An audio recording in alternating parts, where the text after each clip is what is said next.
Hello, hello.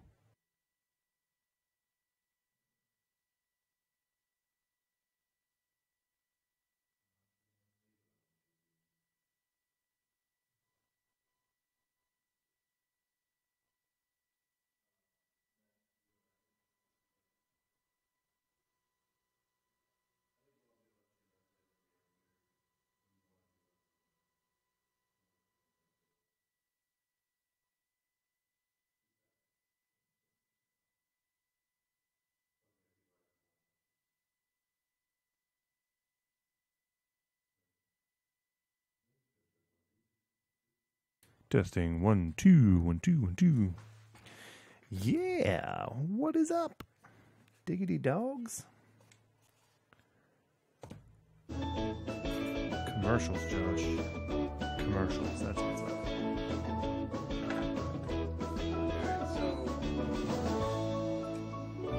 So, episode 16 has been downloaded 52 times today. Wow, that's pretty 15 good. has been downloaded 99 times. Today? Not today. No. Oh, okay. Episode 14 has been downloaded 100 or about downloaded 89 times.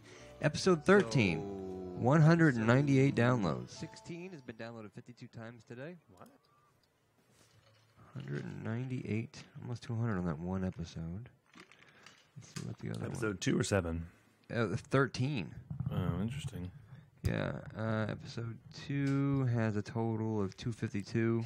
252. Yeah.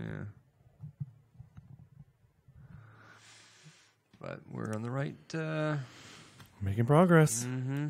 Making the progress.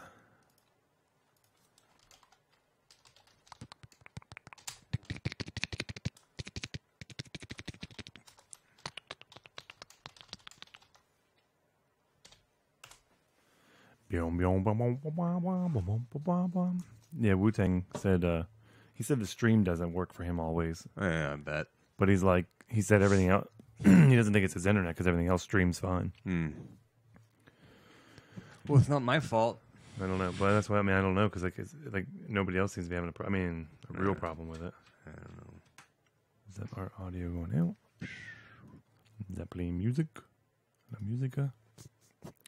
Oh, I don't want to play music. I'm not like a band. Can we just play somebody else's? Let's just play the podcast. Just the audio real quick.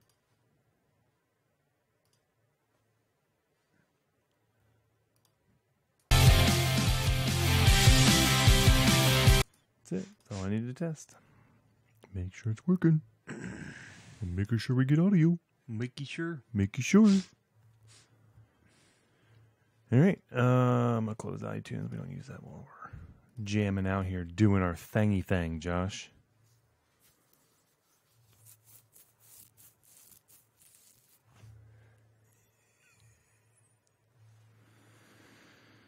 All right. I guess you ready or Yeah. what do? What are we gonna do? An hour? We gonna do an hour and 30 here? Yeah. Oh, Jesus. No problem. Seems like so much work now No problemo. after doing the short one.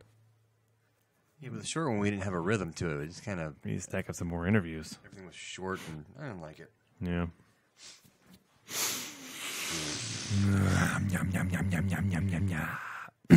All right.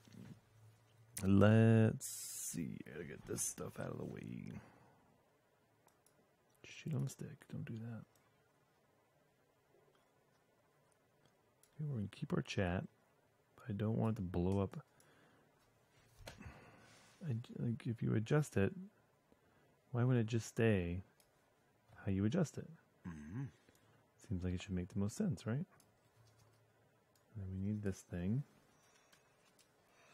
I don't know what that is. That was our call with Engineero. We don't need that. We don't need... I guess we save that. We'll save that. Alright, Skype is up. We should do a show one time. When we get, if we get like, we should do like a, once we hit so many live people, we give out our Skype. And just do like a free call-in show. I don't know. It could be fun one day. Yeah, like if we got like maybe 10 or 15 people in there, and I don't know. All right, we're going live. We are live. Make sure this is going to work.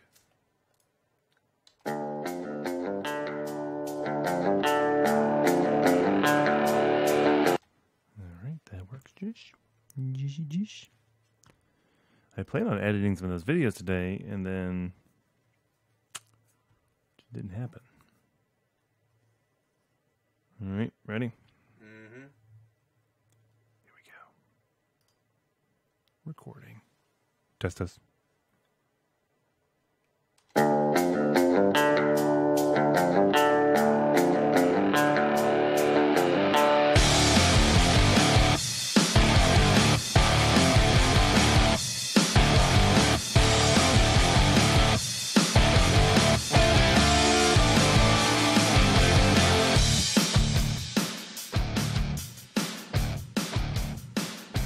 Welcome to the Dad Bro Show. My name is Josh. This is my brother John. Hello. We're both dads.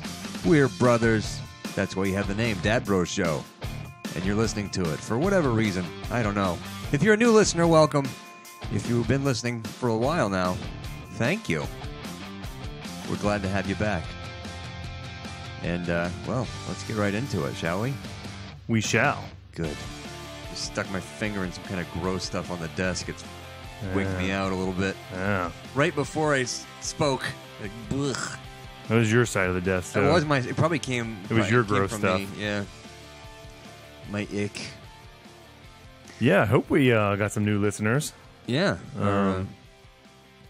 We saw with our first interview, we saw a little bump in activity. So Yeah. I'm excited to see what comes of that, and some if, positive stuff from that fella. Yeah. Mr. Aaron Miller. Yeah, and some of the other people that are involved with some of the stuff he's involved with, Such as. the Rad Dad guys. Yeah. So we may be talking with the Rad Dads sometime. Yeah, I'm interested in that. I want to find out more about what they do, and maybe do a little collaboration and share some back and forths, Josh. Yeah. A little Some to dad and fro. stuff, a little to and fro. We'll toss the old ball around with these guys. Huh? That's what I'm thinking. Wow. Did you have a good Memorial Day? Yeah. Well, I had a good Memorial Day. Yeah, me too. It was fun. Yeah, we enjoyed it. It was relaxing yet very activity intense. Yeah, the kids had a good time, and Yeah. I feel bad for them now because I don't know how your kids did for the day after, but mine were. Yeah. My middle son woke up pretty good. I was surprised. I thought he was going to be trying to sleep till noon, but my oldest was he got up and got dressed like he normally does, and he just sat on the steps and slumped his shoulders, like, "Hey, buddy, you okay?" "Yeah, okay." "What's the matter?" He says, "What? Oh, why would they do this?" Like, basically, he was like, "Why would they do this to us? Why would we have such a fun day, and then the next day I got to go to school? Well, they give us a day off, and This they're is gonna. horrible." I don't know, man. And then they're doing integrades testing this week. Oh, so yours okay? So you're gonna get to this week. Yes, and it makes no sense. Like, I'm going to give you a taste of summer, Yeah. and then you're going to come back and take some important tests. See, like what I had said before, my daughter got her end of grade done before. So it was like end of grade, 3-day weekend. Yeah, that makes sense. Yeah. And then now it's basically this week is Spirit Week. So they get to do. I remember Spirit Week. Yeah, like tomorrow's wacky day or whatever, flip-floppy. I don't know. So she's going to dress ridiculous and go to school. I remember Spirit Week when I was in school. I never had school spirit, though, so it just seems stupid to me. Yeah. But Well, it doesn't. I don't know if it seems like school. Like when we were there, it always was school spirity. Like it always had something to do. This one's just do silly stuff during the week, and then the last day is wear like your school colors or school shirt or whatever. so are they basically just checked out in their own minds? I guess. I mean, it seems like it because she said something about they weren't going to have any tests this week. And then Friday this week is a field day, so like that day is pretty much shot. So like, why are you still in school? I don't know. They got like 2 weeks. Yeah, they got 2 weeks left before they track out, and it's basically we're required to have the kids in school, so we're just going to do it. But yeah, I guess there will be no learning. I mean, she had homework today and stuff, so they're still learning stuff, still doing things. But yeah, it's a wacky whatever, which basically means she'll just dress herself. Oh, okay. and go to school. So No uniform kind of thing. yeah, Oh, yeah. all right. But she usually dresses pretty wacky. How do you feel about the uniforms? From the parents' perspective, I like it because when I get her up in the morning, it's one less thing I have to worry about. Yeah. Like I just give her, boom, here's your clothes. Yeah. I know what she's gonna wear. Right. I don't have to help her put an outfit together. Yeah. On the days that I have to take her to school. So I like it from that aspect. Obviously, there's the other aspect of the uniformity of it, of taking away the individualism. But yeah. I kind of feel like once you're released into the wild, that's your time to kind of become an individual. Yeah, I can kind of see that. I'm on the fence about it too, and part of the reason is like my sons have such fun shirts that they never get to wear. Like all this stuff they don't get to use that we have, we've accumulated. He's all got this money you've spent and wasted on. Yeah, he's got a ton of really cool Lego shirts that that are brand new still because he doesn't get to wear them. And when he gets to wear those shirts, it's basically the same 4 or 5 on the top of his pile, and that's what he goes with. Yeah, we're in the same boat. That happens to us. But I mean, and then it's there's a lot of cool branded stuff. There's some really cool Star Wars shoes that we know. Oh man, they'd love these, but they can't wear them because the school won't allow it. Yeah.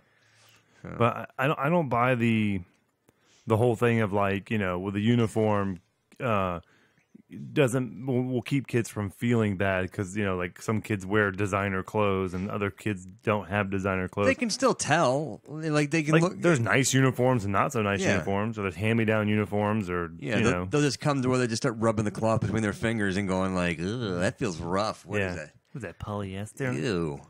You wear poly? Ugh. But so I don't get that. I don't buy that part of it. I guess the distractions of everybody's dressed different, so you're always. We had that, and yeah. nobody When we was were distracting. kids, what I was distracted by was the girls wearing white shorts and hot pink thongs. Yeah. That's what distracted me. Yeah, that's not So let's avoid that. Yeah, that makes sense. But yeah, the school said we one day a year we let them wear what they want, and you should see how crazy they go because it's the one day a year they get to do that. Yeah, like you've made it a big deal. If they got to wear whatever, maybe it should be what was it? What was the name of that restaurant in Office Space? Shenanigans? No. What was the name? Whatever. In Office Space, that's not the one where Jennifer Aniston worked at, was it? Yeah, basically, maybe the kids have uniforms, but they get to wear a piece of Here's one Flair. of the complaints I get, Josh. What? Is we don't use the internet enough. You know what though? We have the world at our fingertips. Who's complaining about this? People, Josh. People. I have had it from more than one. Okay, source. well let me say this to the people. If we go right to the internet, it just kills the conversation. It does. So why bother talking to anybody? I can just Google anything I want to know. I want a discussion. Yeah. This is a discussion. Pretend you're in a car and your phone battery's dead. This is what you get. It is what you get. Was it a TGI Fridays? No, it was like a TGI Fridays. There was he was going to the. You know what? I'm going to the Fridays across the street. If you want to join me. And see, this is the problem. Now with I'm looking thinking up on shenanigans. The internet. Now I think it's shenanigans. Well, that's Tchotchkes. Tchotchkes. Yeah, that's right. Oh my gosh, this is why we don't look stuff up on the internet. Yeah, that was was shenanigans boring. better. The discussion was more fun until we found out what it was. Maybe that plays all the goofy stuff on the walls. But maybe they have the uniform, but a little piece of flair. Yeah, so you want the kids. So you want the kids to have flair. A little bit. Did they earn the flair, or they just get to wear whatever flair they want? Oh, what if it was a behavior-based thing? Yeah, you got X amount of flair for, however. That way, it's bragging rights, and you get to have a little personality on display. So yeah, so like at our school, they have what's called caught being goods. And so when the kids are caught being good, whatever they decide, they get like a sticker. And so they have like a board outside their classroom where each kid has a little space, and they get to put their stickers up throughout the semester. Yeah. And so some kids have their whole, section filled up. Right. And then you have my talkative little girl who has her 3 shining stickers.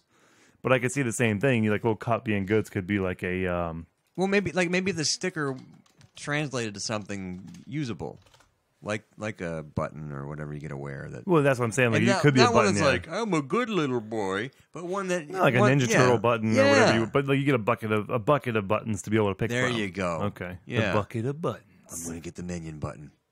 Yeah. I'm gonna work really hard and wear that minion button. Minecraft buttons, that would be huge. Make them like collectible things too. You know. But now, would you give them a maximum amount of buttons to go on their uniform? Hey, if they're still awesome, maybe they get a sash, like a. So you want to be like walking down the hallways like Gaddafi, clinging around the jangling medals of honor going. But they've earned it. So there's merit behind it. It's not just like it's not. And I would maybe limit it. I'd be like, you can have 5 buttons, and that way, like when you earn a new one, you have to kind of decide. Yeah. Ooh, how about a lanyard? Like, and then like, with do I want to take? Oh, you want a trade pen now? Like one of the Disney pens. Ooh, if you could do trading, that'd be something. With the teachers or with the? I guess the teacher has their own. Yeah, and you have maybe 5 minutes at the beginning or the end of the day to trade your pens. Yeah.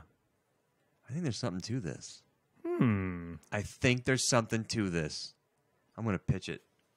Yeah. Not to my school. I'm going to pitch it to a different kid's school. I'll pitch it to your school. Okay. I'll pitch it to your school. Yeah. I'll wear here's an idea. I'll wear rainbow color suspenders and some goofy pants and come over and pitch this idea. Like a pork pie hat and a cane. And yeah. One of these with a propeller on on the top of the hat. Have like a song and dance routine. Yeah. Oh, why not? Go for it. I'll tell you what. You want to pop open one of these? One of the drink of the show. Yeah. Pew, pew, pew, pew. Still going to work on that sweeper, Josh. It's coming. Unfortunately, with kids, it's like you can't just do a radio show and just enjoy yourself. Just doing the radio show is hard. Yeah. Squaring away that time. Yeah, and then and let alone like the social media and the working on the YouTube project and all this stuff. Yeah. It kind of...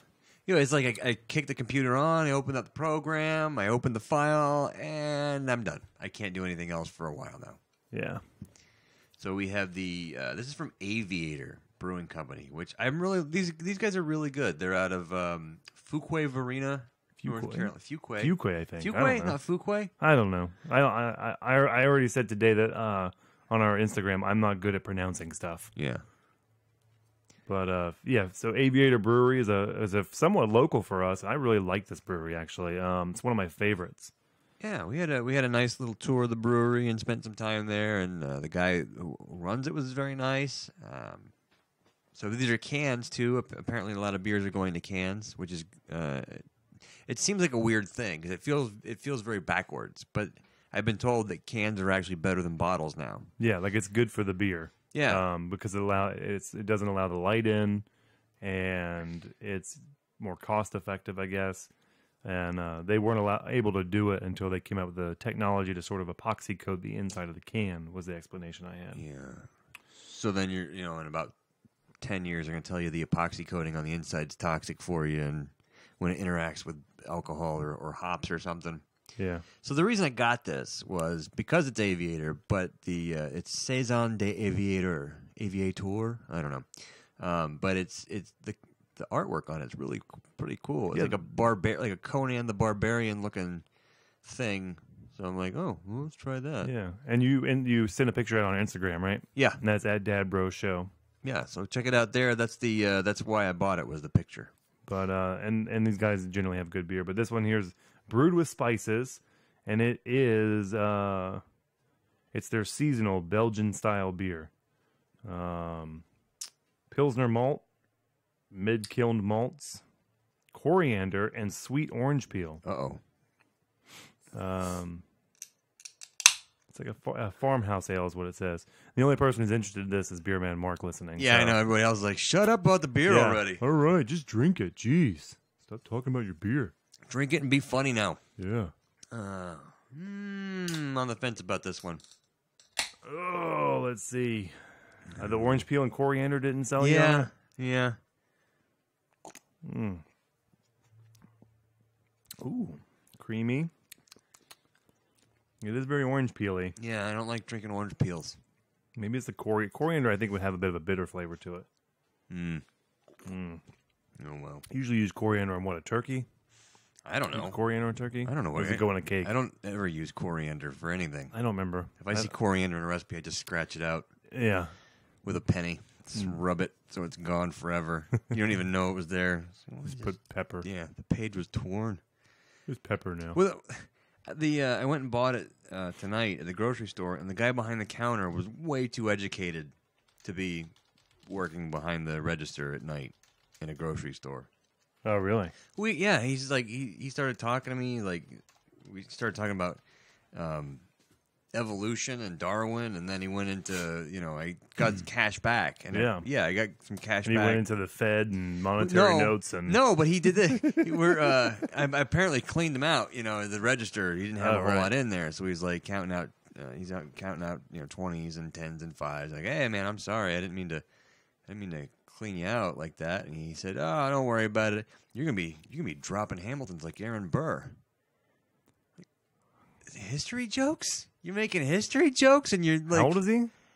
He was in his early 20s. Okay, so he might be like one of those weird kids that likes to read a lot and stuff. Probably, but I mean, it was just in the span of the 3 minutes we were interacting, we talked jujitsu, biology, and history. Yeah, and then he was like, "All right, I enjoyed talking to you." Really, the conversation was all you, man. I'm just listening, going, "Why is this guy working behind a register and not doing something else?" Because clearly, you're overeducated for this job. Are you going to be seeing him again? I would like to. I think I might tip him next time. You should go to his manager and tell him you're impressed with this guy. Yeah, I think I will. Yeah, look at me. This guy over here is with a big beard and flip flops. I'm impressed with that guy over there. Yeah, buying the beer. This fellow over here, he's with it. You should give him a better position. He should be the guy that goes in. What's better than cashier at a grocery store? I guess working in the butcher shop. That'd be. I don't know. I think that was like a leg up for some guys. Yeah, it used to be. I don't know. I think like a manager would be the position you're wanting at a grocery store. Yeah. Head stockier. Head stocker. The head stock technician. Stockineer. The stockineer. Stocking engineer. Shelving engineer. The stockineer. I don't know. Yeah, but it made the shelves be bare. It made me kind of sad to think that this guy, was a very smart fella, and this is what he's doing. It's a stepping. Unless he's like paying his way through college or something, and that's what he's doing. But still, it seemed like, he could do better. He's paying his way through college to get some useless degree in some sort of bizarre history. Yeah, he probably does. It's probably some philosophy degree history that's basically he's going to work at the grocery store. Some kind of gender studies program or something where it's get out and like, all right, what do I do with it? Yeah, I don't know. Complain about things, I suppose. I had Joe fired up tonight. Oh, did you? Cook dinner, yeah. Oh. I took him up to 700 degrees, Josh. Wow, that seems hot. That is not what I had planned, but that's what happened. Oh, really? Yeah. I was going to cook some steaks, and I was like, I'm going to get this thing hot. I want to get it up I wanted 550 what I was shooting for. I was looking for it. And it took a while to get up there, but I got it up 550 and started cooking my steaks and getting some nice flare-ups and all that good stuff. And what I did, I set the grill up with a low grill, real close to the flame, just open flame. And then I put one of the indirect stones down the other side and put a high grill on top of that. So I could sear the steaks over the fire, but then move them up high off the fire and finish cooking them. Mm-hmm. So it turned out overall well, except for I still suck at trying to nail the medium rare. It's so hard. Yeah, I tend to pull it off a minute too late, and then obviously during the resting time, they sort of finish cooking off a little too far. Do you ever do the hand trick? Yeah, the pushing on your hand thing. Like, if your hand is open and you squeeze that little meaty part around your thumb, that's rare. Then your first finger is medium rare. Your second finger, like you go down the fingers or something. Yeah. Today, I did better today than I've done before, and I attribute it to one of my new gadgets I got, which is I got a little flip-out instant read thermometer, which is cool because you can stick it in, and like within 4 seconds it tells you the temp. Yeah. So you don't have to like leave the grill open super long or whatever. You can just kind of boom, read it and get on. But I think I waited, like I was shooting for 120, pull them off, and hopefully they warm up to 127, which supposedly is medium rare. Yeah. And you know what gets me is the thickness of steaks. yeah, because that changes it and makes it so hard. Because some of them are like a good thick one, I could nail a medium rare, but once it goes into thinner territory, it's so hard. Yeah. But overall, it was delicious. Joe did a good job. It was my part that screwed up. Well. And I put the steaks on, and then it was like, was letting them finish off, and the temperature just shot up to 700, and I'm like, whoa, that is hot. Yeah. So, but wow. I was impressed though. So did you sear it at 700, or did you just? I seared it about 600. Yeah, right over the flames. I mean, how many seconds did you do per side? I'd say a minute on almost a minute on the first side. Yeah, maybe, and then flipped it for about another, not quite a minute, and then put them up on the top shelf. I think maybe next time what I'll do is I'll put them on the top shelf, cook them, and then put them right over the fire. Yeah, I've heard it both ways. Yeah, I think Alton Brown did that once with something. Like he cooked it in the oven and then let it cool, and then seared it to get that crust. Oh, I did steaks once with. We got these beef bones that were like soup bones or whatever. Yeah. And I didn't know what to do with them, but then I noticed when I looked at them that they had a decent amount of meat on them. So I slow cooked them and got the meat off. Well, there's a ton of fat that comes out of this stuff too. Yeah. So when the marrow or whatever, it's kind of fatty. So I basically poured all the liquids out of it. Yeah. And put it in the fridge, and then just took the top layer, which is your fat, and just popped that off and put it in its own container. And then when I made steaks once, I took half of that, like a huge thing of just beef fat. Yeah. You know, like it nice and hot, and seared my steaks in that. Yeah, like in a frying pan? Yeah. Okay. Oh, man, it was good. It was like a crust. Oh. It wasn't just a sear. It was a crust. Yeah. Delicious. Nice. Yeah, I would recommend that. Huh. Yeah. But I don't know. I'm excited to try pizza next. I want to do pizza. Pizza on the grill? Yeah. You have a pizza stone, right? Not yet, but I have one. It's in my wish list. No, at 700, that would be good for pizza. Yeah, 600-700 degrees. I don't know. Would a pizza stone take that temperature? Yeah, I think so. It's supposed to. If the grill's taking that temperature, I don't see why the pizza stone wouldn't. We have to have a pizza party. Or the plate set, the little deflector plates. I mean, that's essentially the same material. Oh, okay.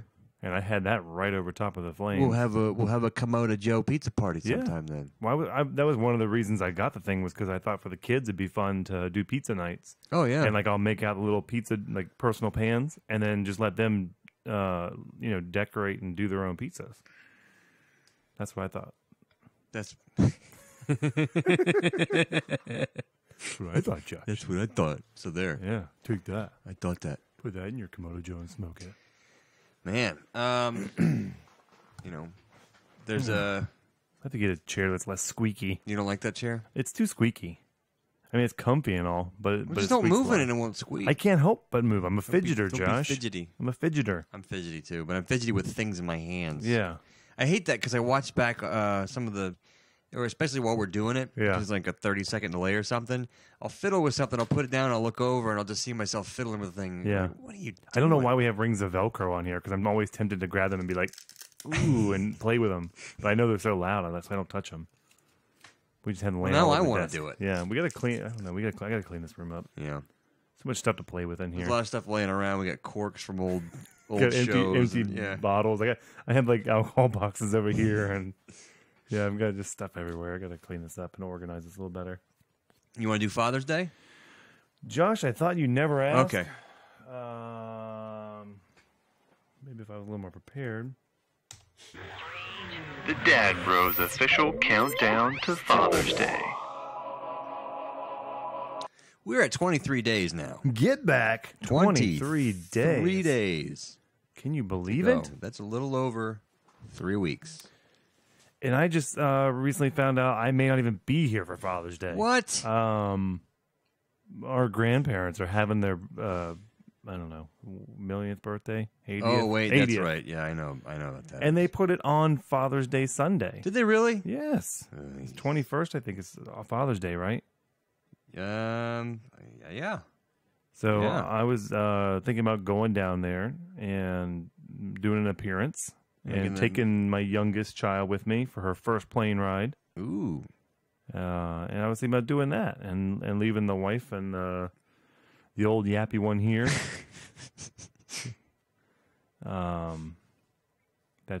That would be 2 people. That'd be my wife and the kid, just in case you're checking, keeping track. Nice and quiet then. Nice quiet ride. Yeah, we just had to bring snacks, and then my little one's happy. Well, I just keep feeding her.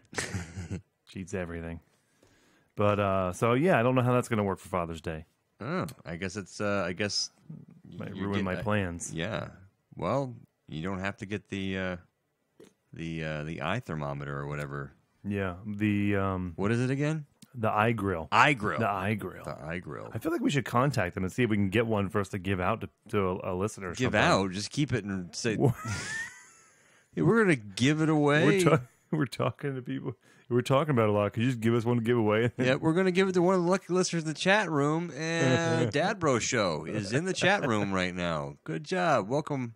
And enjoy your eye grill. Yeah, I don't know. Maybe that'll be in the near future. I'm going to start laying some foundation work on some people. Yeah. I don't know what I even would want. It's a weird holiday or a weird day. Like, it was always a weird one for me anyway, because most of the dad stuff, the stuff that's associated with Father's Day or dads, we never had to deal with. You know, our dad wasn't a golfer and he wasn't into any sports. We didn't get like sports team stuff. Yeah. And so it was just I don't know what you want, so here's a whatever. Yeah. And I never felt good about it, but now I don't know what I want for me. Even if I don't know. I feel kind of dumb asking for anything anyway. But we looked over at I found a thing on Forbes, and they have this is their Father's Day gift guide. Okay. Yeah. And Forbes magazine. That's a pretty fancy.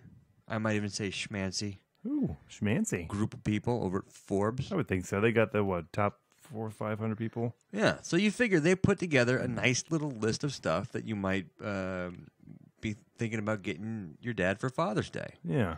And it's 3 things. 3 things. Just 3 things. Just 3 things. So if your dad doesn't fit in any of these categories, Forbes has nothing for you. Yeah. But the first one is this pellet grill. A pellet grill. Yeah, portable pellet grill.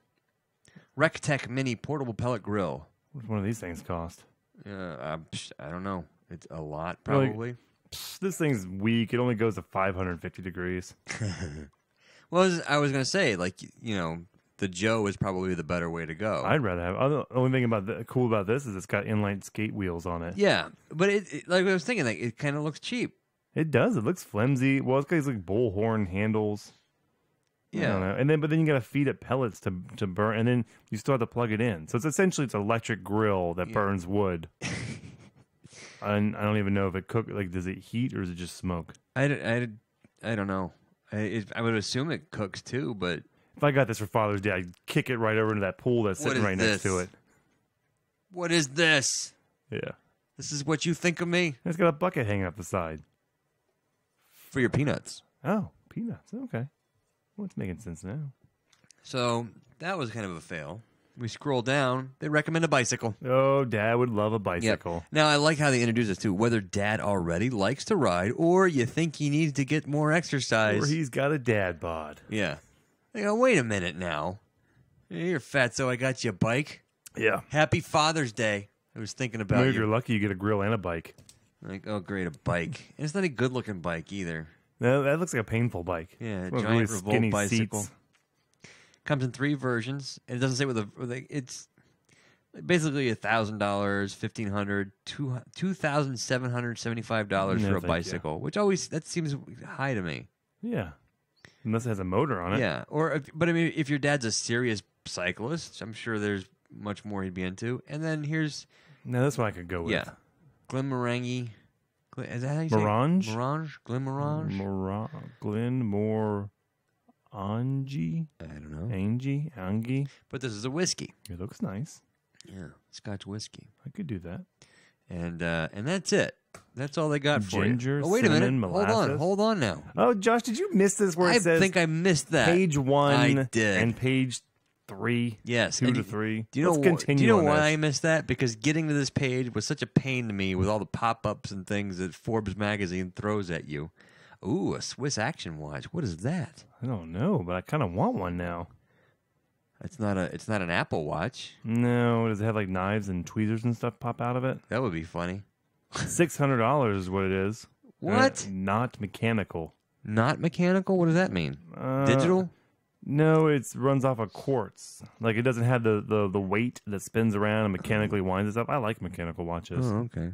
They don't have a picture of it, so because this stupid guy, another pop-up wants to. Yeah, see, that's what I'm talking about. Like a Yeti cooler. Okay. All right, that one maybe. Okay, the Yeti coolers are in fact cool. They're neat coolers. Right. I don't get though at any level. Like I don't get why you would spend $300 on a cooler. Like just because you want to keep your food cool.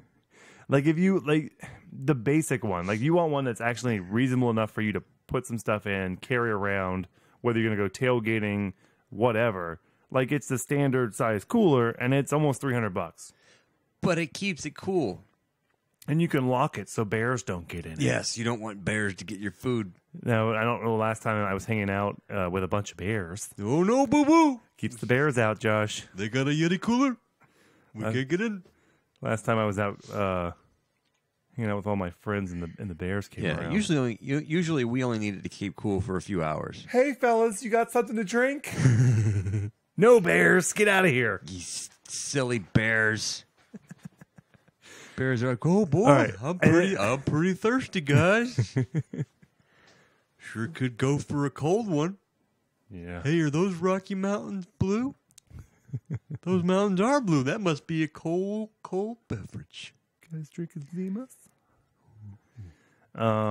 So I like the cooler. I'd like to have one, but I don't want to fork the cash over for one. I don't, I don't want somebody else to fork it over for me either. I don't want, and I feel bad about that. And I've had coolers stolen before, like when we go tailgating for the football game. Yeah, you get a really nice cooler like that. Well, no, we had a cooler that like some of the our friends who were with us, they painted it up. They painted it like I think they painted the school colors, all that kind of stuff. Mm-hmm. And like, yeah, at the end of the game, it was gone. Well, you probably have a cooler like that, too. Someone would take it. Well, this one, I can lock it up. I can lock it up, and bears can't get to it. That's right. People can steal it, but bears can't get it. They won't be able to get in it. Yeah. With their bear claws. The bears will steal it, but their claws can't open it because they're... Because they got no thumbs. Yeah, they need thumbs to do it. Put thumb locks on it. Because it's got a twisty on it.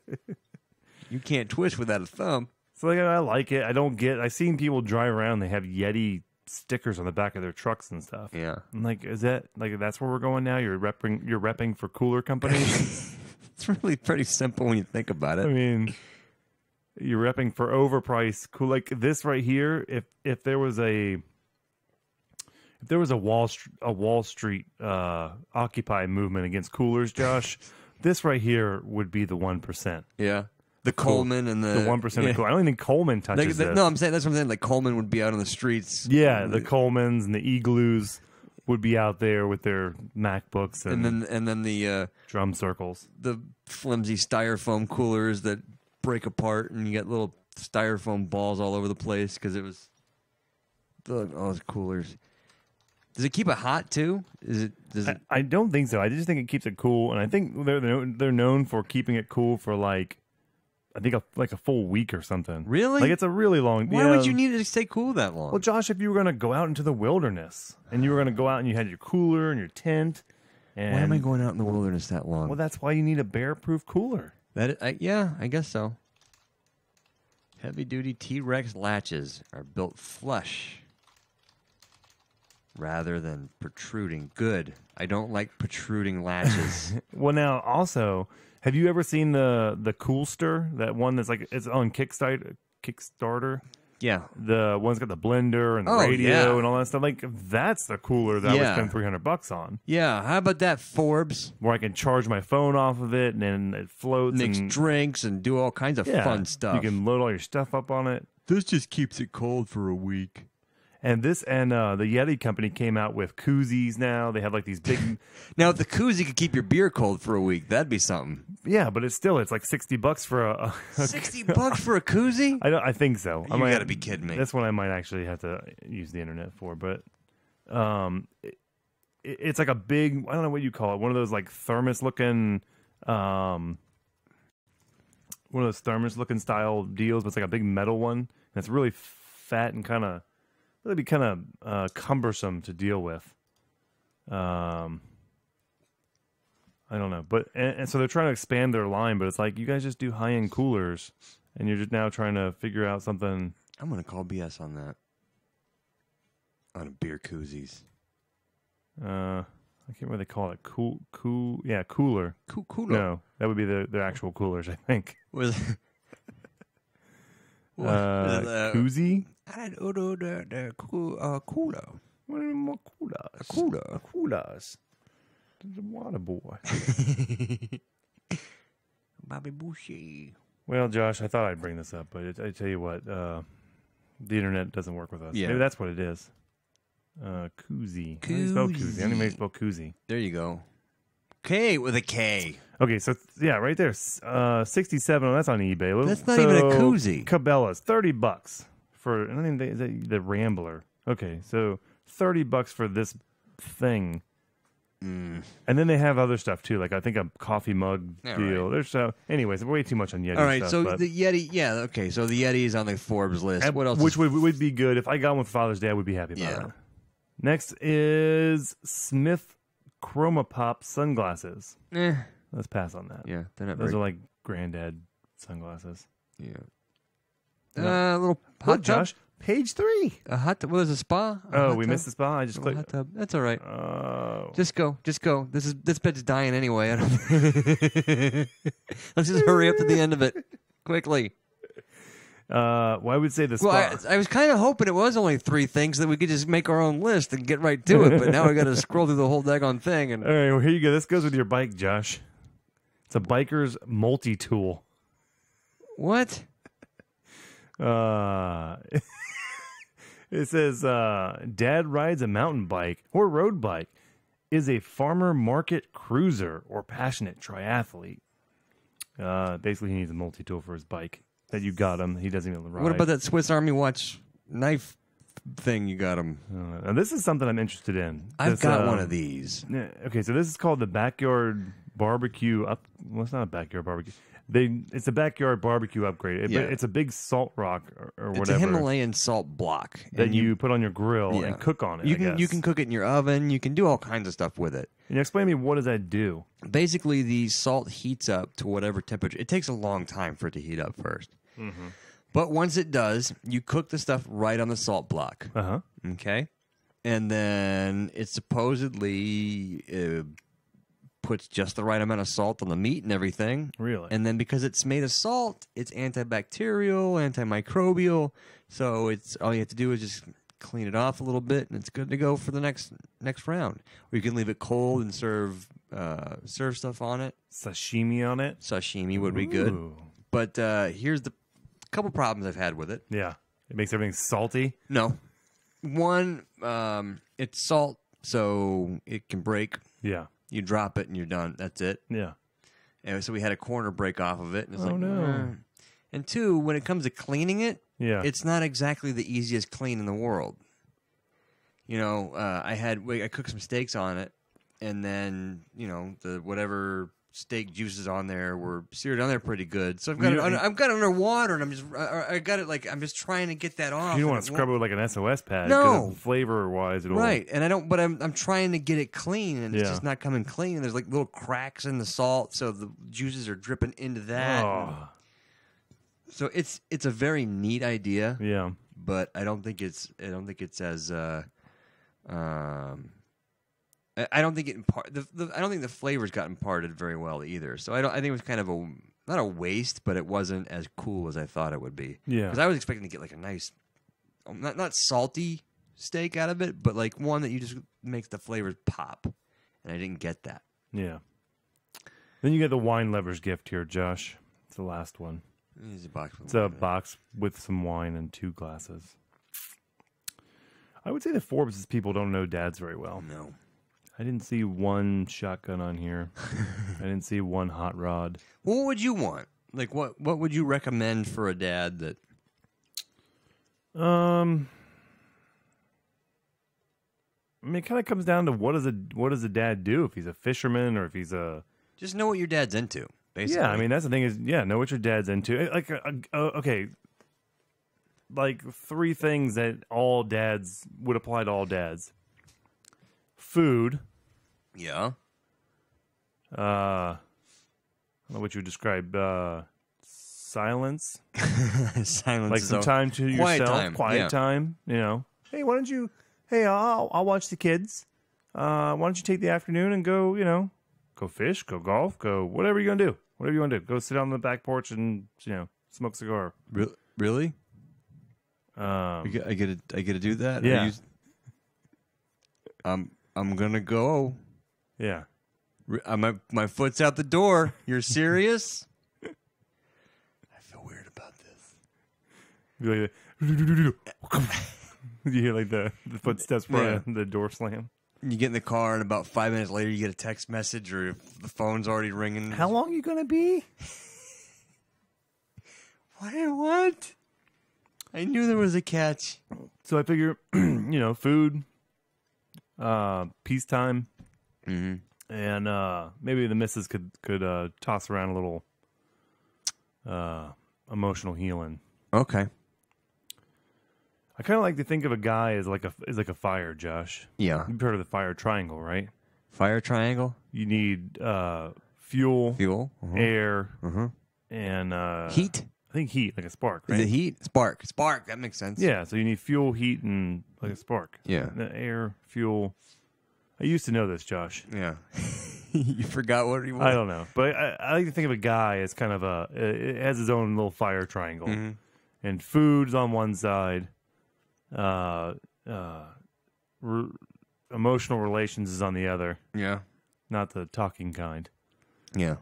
And the third side is a little me time. Space. And to be honest, and it's not a breathing room. Yeah, and this isn't an equalateral triangle, Josh, where all sides are equal. No. If you want to give a little less alone time, a little less private time, you could increase the food quality. Yeah, personally, my food time could go. My food side could go really big. Yeah, you want to cook me some nice stuff. You want to very we can go. interesting- You're acceptable for us going to some restaurants maybe you don't really like, and then then the other one there, the emotional part of the relationship, the tender part, Josh. If that one increases, then the other sides can decrease. So they're all interchangeable. Yeah. Or you can just leave me alone and not do any of it. So it's kind of like how, in geometry, it all has to equal up to 180 degrees as far as your angles. Yeah. So I might have a really obtuse food angle, and my other ones can be very, very acute angles. Yeah. But they all have to add up to 180 degrees. Or a 5 or 2 degree angle on some of these. Yeah. But the other ones have to be really big then. Yeah. I see what you're saying. One of our live in chat room guys says a humidor. And obviously, if your dad is into cigars, that is definitely a good gift to upgrade the humidor, or maybe even just give some cigars to put in the humidor. Yeah, that's always good. That's a good one. If you know what your dad likes entertainment-wise, you could always just take care of a subscription to something. Oh, I thought you were going to say like a stripper or something. No, that's not like for me. I've already got it, but I would say like the WWE Network would be a good one, or if you're into the UFC, then the UFC Fight Pass, or Major League Baseball has their own network. Give them a subscription to that. A year's worth of entertainment for $9 a month or $10 a month, and that way, something they might not get themselves. Yeah. But you can get it for them, and that would be good. Because they know that one side of their triangle is lacking a little bit. Yeah. So that goes in the me time triangle. So they can't use it. That's why they won't buy it for themselves. Right. It's a two-sided gift here. Yeah. That wraps up Father's Day, Josh. Does it? How do we start with Father's Day? You're just done with it already? Well, for today, we're going to hit it again, of course. We got 23 days until...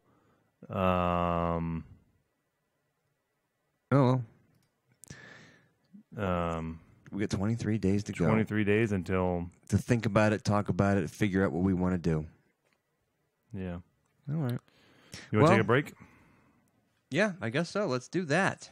Okay. We'll call it the Breakaroonie. The Breakaroonie? I don't like that. Breakmeister? Don't call it that. Don't do that. Don't call it a Breakaroonie. Just a little breaky pie. Just take a break.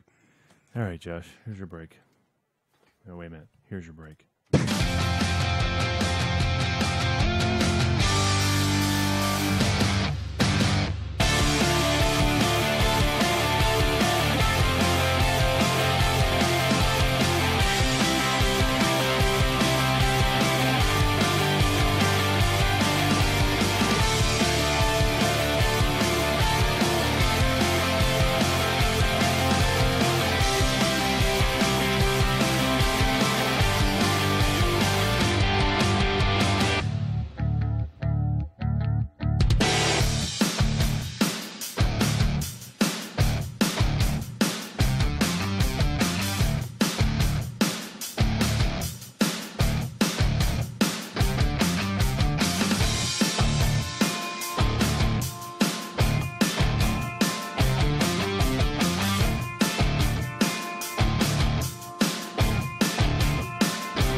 Unbelievable.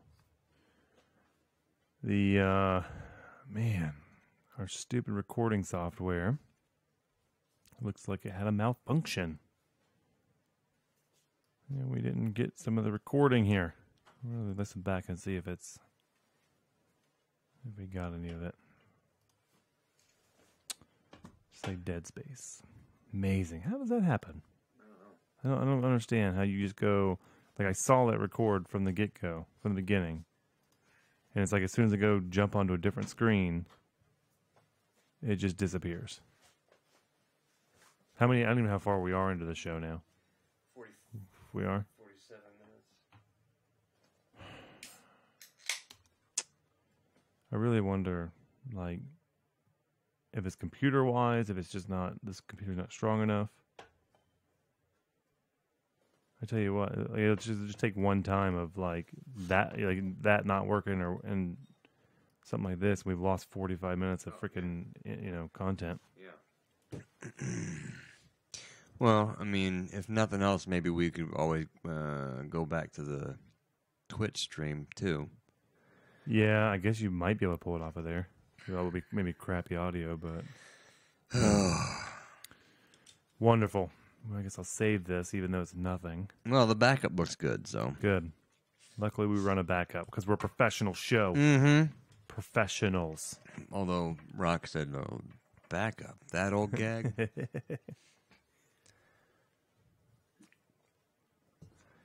All right. All right, Josh. Anybody else in the chat room? Or is it JTW? Is JTW still there? I think it is. Yeah, I think it's just him. You have any requests, JTW? Shout-outs, requests. Who's JTW? Wu-Tang. Is it Wu-Tang? Mm-hmm. Woo. Any requests, Woot?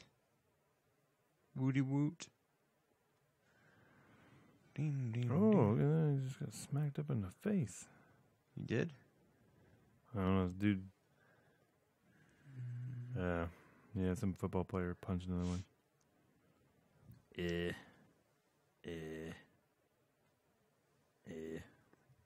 That one's getting a little bit of traction. Instagram. That's doing all right.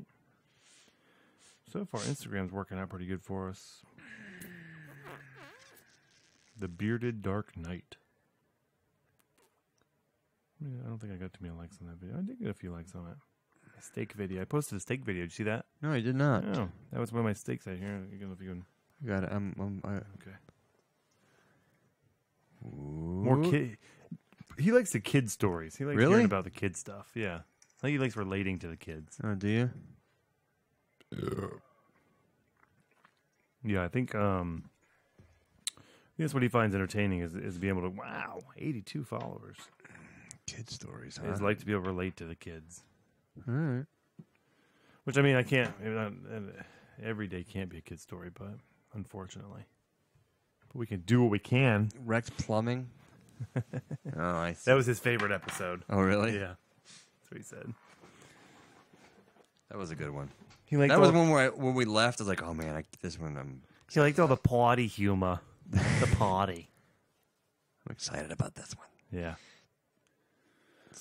I think we can pull something out of this one with the birthday party story. Well, let me bring that stuff up so we're not trying to bring it up when I'm freaking crashing our recording. Unbelievable. Boom, boom, boom. We can cut out 30 minutes of Yeti cooler talk. Yeah. It just that peeved me. Oh my god. Yeah. I don't even know why that's up. Yeah, sure. Big Man Guns over here. There's that, and what was the other thing you had? You had this, and there was a... Oh, there's just those tweets. All right, let me pop them up just in case. Those nonsense tweets.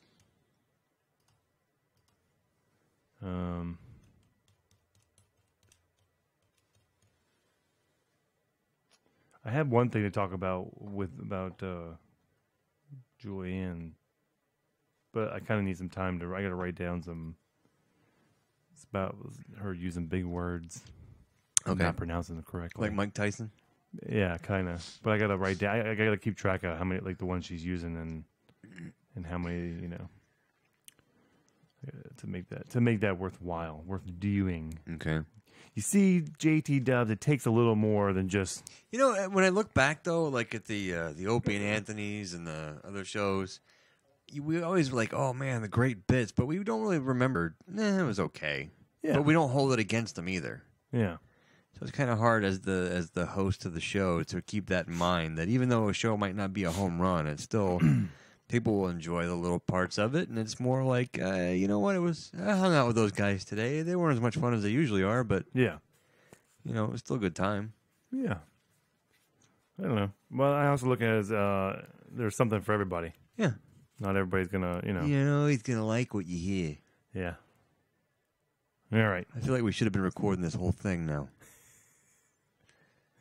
I am. You just never stop recording? Is it still recording? The backup is still going, so I could... Right, the backup. All right, let's fire up the second half. Sure. How do you want to do that? And go. We are officially recording, right? Am I getting any volume? Yeah. There it is. Boom, boom. Check, 1, 2. And go.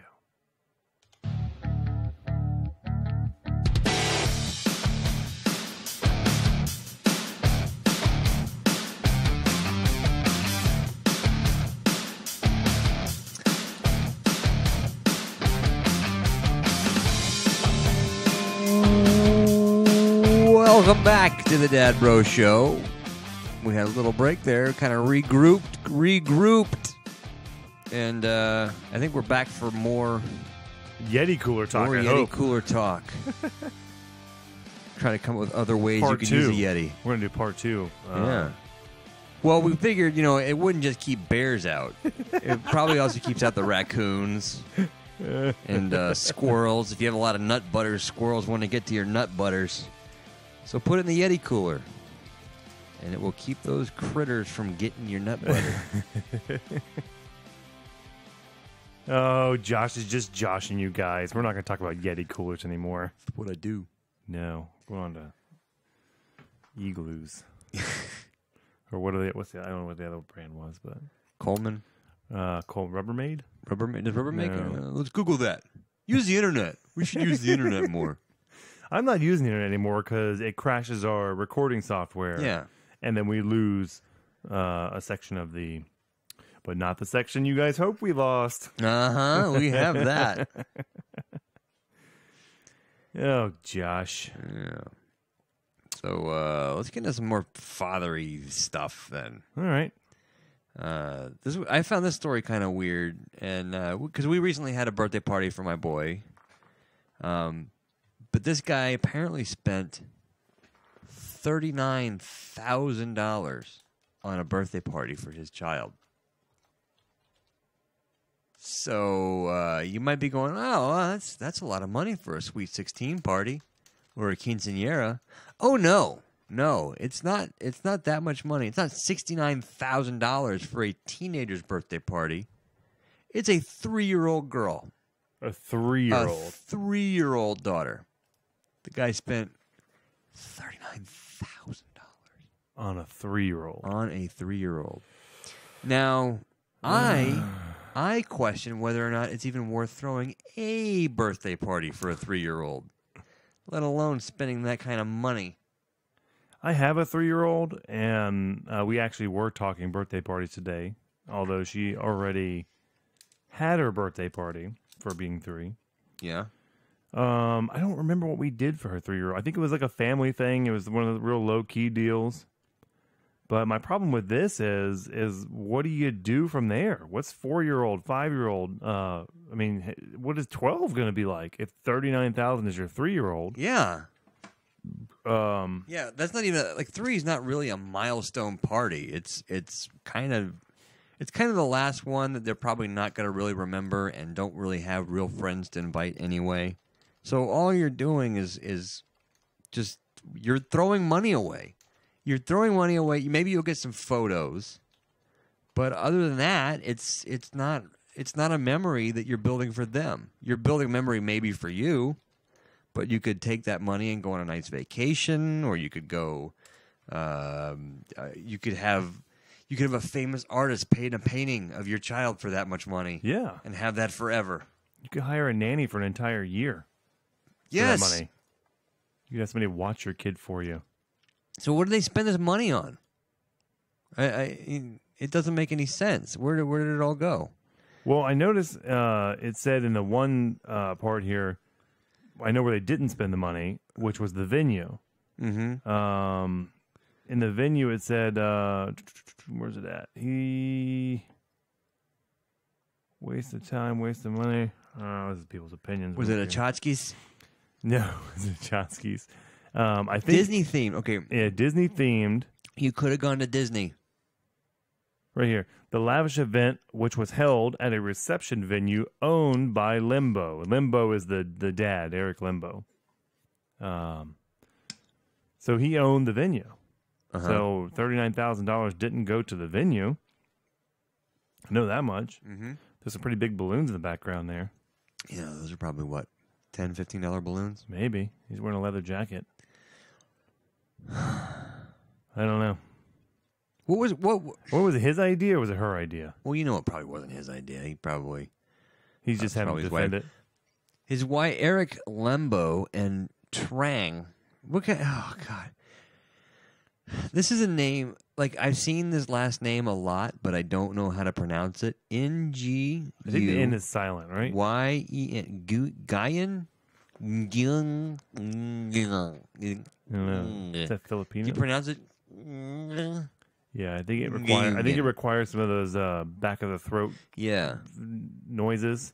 I've seen it several times. It must be like Smith in whatever country that's. I'm sorry, I don't know the country, but I don't know which is a stranger sounding name to me though. That Ying or Trang. I don't know. She's pretty though. When I hear Trang, I think of Krang from the Shredder. We're gonna throw a big birthday party for our boy. Or girl. For our girl. It's gonna spend lots of money. Yeah. It's like, why don't we just go to Disney? Why do we have to do this? Yeah, Vietnamese. It's a Vietnamese name. You could stay like in pretty much the top resort at Disney for $39,000. On the concierge level, where there's food all the time put up for you. And you might even could take a Disney cruise with that much money. Well, maybe. It's like a 2-day cruise, I think. You might be able to do that. Instead, you want to put your baby's name in lights and throw a lavish party for a 3-year-old. Yeah. You probably slept through half of it. Yeah, a 3-year-old's not going to stay up for a whole party. Unless it was like early in the morning. Who came to it? other 3-year-olds. Really? It's the most happening 3-year-old party out there. Yeah, probably. What do they have? Chicken nuggets and stuff? These are the most expensive chicken nuggets. Yeah. These are chickens flown in from Japan. Yeah. Hand massage chickens. Tempura flake battered. Ooh, these Dipped are in good. truffle oil Chick-fil-A sauce. I don't like those. I don't like those chicken nuggets. Yeah. Only the best pouches of food for this party. Well, they took a chicken and they actually carved it into a dinosaur and fried it. A whole chicken. Instead of just pressing it into the shapes of dinosaurs. Everybody had their own whole chicken. Ooh. Shaped into a dinosaur. The T-Rex chicken. I'm waiting. I don't know why I expected that to foam up really big. Yeah, I don't know. It was going to explode all over the place. The way you held it away like it was terrifying. I did put a cover on it. I put a cover with my hand a little bit. Yeah. I didn't want it to explode. Well, in here, it's probably a good idea. It might fix something if it gets wet. Yeah, I kind of think it might be a little irresponsible of us to drink around all this equipment. Yeah, but you know what? It's not working when it's fine. So maybe that'll fix it. It We have needs enough trouble with it when it's dry. Yeah, just pour some liquid. We just poured some liquid on it and it solved everything. Magically, all of a sudden it works. Yep. The recording software is working fine, and Skype's working great. Everything works great now, thanks to a little H2O. I don't know. They have punch at this thing, or They better. juice boxes? They better have punch. Yeah. You think it was an open bar? Yeah. Maybe what they did is they invited all their friends who had kids, and the majority of this money went to a daycare facility to watch all the kids while the adults partied. That wouldn't be that bad of an idea. To have a kids party where you basically just you drop the kids off and let whoever handle it, and then there's another room where the parents hang out. Yeah. And don't have to worry about it. I'm all for that. Yeah. I don't know. I'm not all for the $39,000 on a 3-year-old. I'm not for $3,000 on it. Maybe or $300. $300 Yeah. is pushing it. I think $30 to $100 is. You get some grocery store cupcakes and a couple of I'm balloons. willing to go as far as a chicken nugget platter from like Chick-fil-A. Mm-hmm. That maybe a little fruit cup thing, a little fruit platter, and a couple balloons. Yeah. I think we did that, and I felt like that was a pretty lavish party for a Maybe 3-year-old. you spend a little bit more on the cake because the cake really does. They do enjoy that. Or you get them their own cake so they can like, dig into it. Yeah, the smash cake as they call it. Oh, is that what they call it? Yeah, because the kid just smashes it and does whatever they want with it. I learned something new today. But he's at 3, so I mean they're not smashing a 3. Yeah. I don't know. 39,000. What say you folks? Message us at Dad Bros Show. Oh, by the way. Speaking of Josh and Speaking of dadbroshow.com. let me tell this part. Oh, go for it. So we found out over the weekend that apparently Josh, when he went and set up all this stuff, he discovered, we had a discussion. Oh man, you know what would be good? Is Dad Bro Show Dad Bro Show is obviously the show we're doing. But Dad Bros is kind of the brand that we're going to try to push out. Yeah. And the show is just a part of the brand. And we were like, man, you know what would have been cool is if we could have got dadbros.com.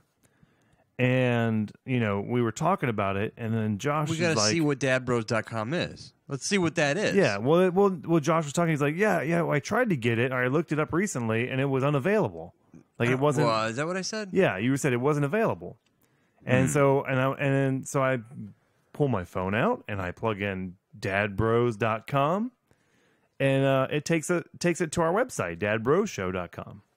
And so I'm like, well, it's going to the website, but is that just because it's a frequent one that I go to on my phone and this is similar to it? So we did it a couple of times, and I'm like, and then somebody else at the party we were at did it, and it worked. So we were like, well, what in the world's going on? And then Josh's like, well, it was taken. I don't know. I swear it was taken. I don't know, you know. And so we ended up going and checking our actual I guess what would you call it, web account or Yeah. something, the GoDaddy where you own the websites. Turns out Josh bought dadbros.com. I did. Along with a bunch of other Now that variations. I look back, I know that I that was available, Yeah. but Dad Bros on Twitter was not. Yeah. And basically, I wanted everything to be uniform. Yeah. So everything was Dad Bros show. Yeah. And so that's why I was under the impression that I didn't do that. But I forgot half the stuff that I... So the moral of the story is you can find us just by going to dadbros, dadbros.com. Yeah. Man, is that simple. 6 letters followed by .com. Who would have thought? Nope, wait a minute. dadbros. That's 7 letters followed by Oh, .com. that would have been... Yeah, that'll be a lot easier for us to plug, too. It would be, dadbros.com. I wish somebody would have thought about that earlier. Yeah. Good thing it was available. Yeah. Well, but the whole thing has been the show. It's like that's been the whole push was the show. Yeah. So, you know, that's I forgot about it. It was just one of those like I buy it, I redirect it, don't think about it. That was so that was a side note of our Just our in case weekend. you people decided that I can't remember, I'll just do dadbros.com and see what happens. Yeah. If you like to play internet roulette like that, then go for it. And it pops up right away. I think if you get anything close to Dad Bros Show, you Yeah. should find us. I think You that can was even the way do Dad Bros Show with one S. I was very stressful. I was stressing about the S's. Yeah. DADBROSSHOW. Even though I remember purposely buying Dad Bro Show Yeah. in case somebody forgot to put the S in there, and it redirects right to our website. So all this time, I've been overcomplicating something that could have just been go Dad Bros, dadbros.com. Dadbros.com. Just go to dadbros.com. Man, it's that simple. I like it. I like the way it sounds. Dadbros.com. That's right. Well, now that I know that, I almost feel like I should have switched it around where Dad Bros was the site and Dad Bros Show was the redirect. Yeah. It is what it is. We'll stick with the way it is for a while. Well, yeah, we will. But I would like to, though, try to... I don't know I don't know how hashtags work as far as... Can you claim a hashtag? I know people use it. Like, I want to start pushing the Dad Bros hashtag. Hashtag Dad Bros. Yeah, so like when you guys are out taking pictures on Instagram and you're sharing stuff with, dad activities and whatnot, I'd like to know about it. So. Anybody who listens to the show Yeah. can hashtag Dad Bros, and I guess we just got to start. We would search. Yeah, we would do a search. I'm still trying to figure out if there's an easier way to do it, but just maybe a daily search of Dad Bros. Yeah, and see what's been going on out there. that's a good idea. And if anybody else is using it, I guess like it'd be it. a random. I like it a lot, Yeah. but I don't know how to move forward with that. Like, Well, we what's tell our audience. Well, no, right I now. know that, Yeah. but like once they do that, like let's say our guy there, Creole Crocodile, decides he's going to take a photo of something, a pothole or something, and Yeah. hashtag Dad Bros. You get the hashtag Dad Bros and on his morning video commute. yeah. So what do we? Which you can find on YouTube. Yeah. So then he hashtag Dad Bros. But how do we find it? Do we got to search every day or every hour for hashtag well, Dad on Bros? Instagram, you go and you can do search by hashtag. And so you would search by hashtag Dad Bros. And Now, then is you would that- see what comes up. Does that search the entire history of Instagram? Or like, Yeah, but it's in chronological order. So you could see what's happened within the last... I almost said within the rest. in the rest? In the rest.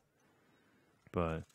Yeah, in the live chat, we got Creole Crocodile. He has a YouTube channel Yeah. where he...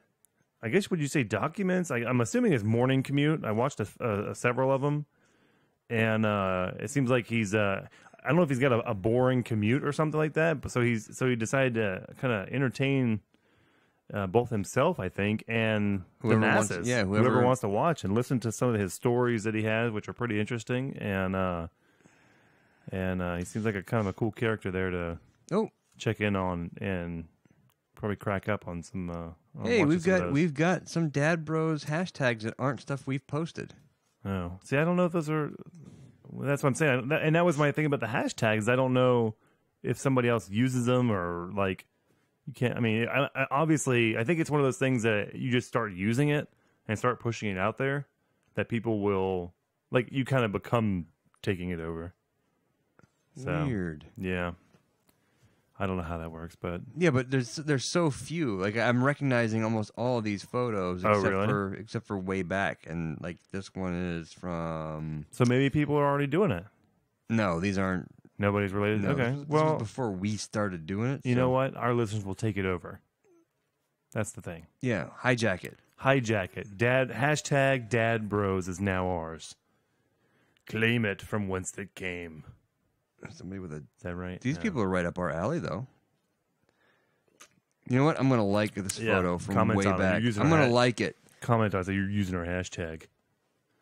Cool dudes, dad bros. It's a couple of beers in koozies. Nice. Yeah, it's a Dale's Pale Ale and a Yellow Pills. I'm not big on Dale's Pale Ale. Yeah, but I recognize the name, so. No, I know. I've had Dale's Pale Ale quite a bit. But it was one of the first beers I had in a can that wasn't like your standard Coors Michelob Miller thing. What is this? Oh, I took that. So over the weekend, we were at our Memorial Day pool party thing with the kids and whatnot. We can't just leave the show alone. We got to constantly be talking about it. Yeah, that's kind of it's been engulfing our lives. You can't get away from it now. So that was one of the exciting things that we had happen over the. We discovered it. We discovered that we did something right. Yeah, so that's pretty cool. We were excited about that.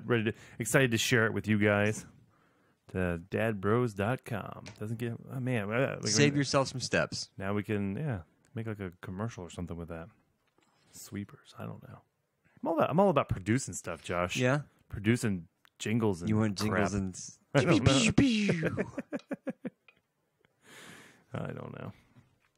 They're fun. They are, and when they work and they sound good, I think it's adds quality to the show. Gives a professional vibe to it. Earlier, my older daughter was. She likes to doing her homework. She'll come home and do her homework or whatever, and she likes to do these things where she kind of, I guess, plays dumb, and tries to get you involved. She tries to rope you in. Mm-hmm. We couldn't call it a rope-a-dope because that'd be something different. But it's a bait and switch. That she likes to try to rope you into doing her homework for her. Yeah, my son does that too. So she'll start. She'll come over. Oh, I got a question for you. If I have 4 dimes and I have 2 pennies, what is a dime again? What is a dime? I'm like, you've been doing this for You've been doing this for the last 12 weeks. What's 7 plus 2? What's 7 plus 2 again? It's like. And she blasts through math facts, these sheets with like 50 problems on them. Yeah. And if she has the motivation, she'll blast right through them. Mm-hmm. But then she'll sit there and go, oh, simple. But what cracks me up, though, is she'll come over and try to make this like real elaborate scheme of hers. And she tries to use these big words, like specifically. Uh-huh. And she'll come over and say, I see specifically what it's saying here. But I can't quite figure out what I'm supposed to do. Right. And like this is something she does a lot. I mean, she's a smart kid, and so her vocabulary has always been pretty expansive. But she drops these big words, and a lot of times they're not pronounced right, and it cracks me up every time. Yeah. But specifically is one of them. I really wanted to write more of these down. I'm gonna start writing them down. I think. Come up with a list of things. Yeah, I'm gonna come up with a list of them. Because that's one of the things. I'm not good at remembering stuff. Yeah, that's what I. But I didn't know if didn't your kids do that? Try to drop these big knowledge bombs on you. My oldest says things in a way that's very matter of fact, but like he's right about a lot of stuff. But it's complete BS. Well, but he's right about a lot that you don't know. So when he says something that he's completely made up, it's you got to second guess it. We went to the zoo. I forget what it was exactly. We went to the zoo and it was talking about how giraffes and zebras are related. Yeah. And he's like, yeah, in fact, they call zebras short-necked giraffes. And it was like, wait a minute, is that true? I don't. Did you make that up? Because it was, but the way he You have said to it, call yeah, but the on. way he said it was so, like, well, I just read, I read the other day that they call zebras short-necked giraffes, and I just thought you'd like to know that. What? I think that runs in the family though. Is BSing your way through stuff and hoping nobody calls you on it. If you sound confident enough about it. Well, that's the thing. The confidence is there, and he was right about so much other stuff that day that it was almost the point where he was a tour guide, and we're just like, oh, okay, really? Yeah. I'll write that down and pass that along because I never heard that little piece of trivia. Thank you. Oh, you made that up, you little. Yeah. I think she uses especially, but I can't remember how she says it. Especially, or it's like hep. Because sometimes she won't even put it's like hep specially, like put an H in front of it or something. Yeah, like but then it'll change when you call her on it. It'll change to something else, and then. What did you say? Yeah, I don't know. She's crazy. Yeah, my son tries to get me to do the homework stuff too by playing dumb. Yeah. Or he spends more time guessing at stuff than just figuring it out. Yeah. Like if he sat down and figured out the problem, he'd be done. But he's got to go 5. No, try again. Yeah. 7. No, stop guessing. 6. Would you? Even if he guesses the right answer, it's still like do the work. Just write it out. Yeah. And let me know that you're not just throwing it against the wall. Like he's looking at my facial expression, waiting. I've just been now. I just give her wrong answers now. 4. I just go ahead and give her the wrong answers.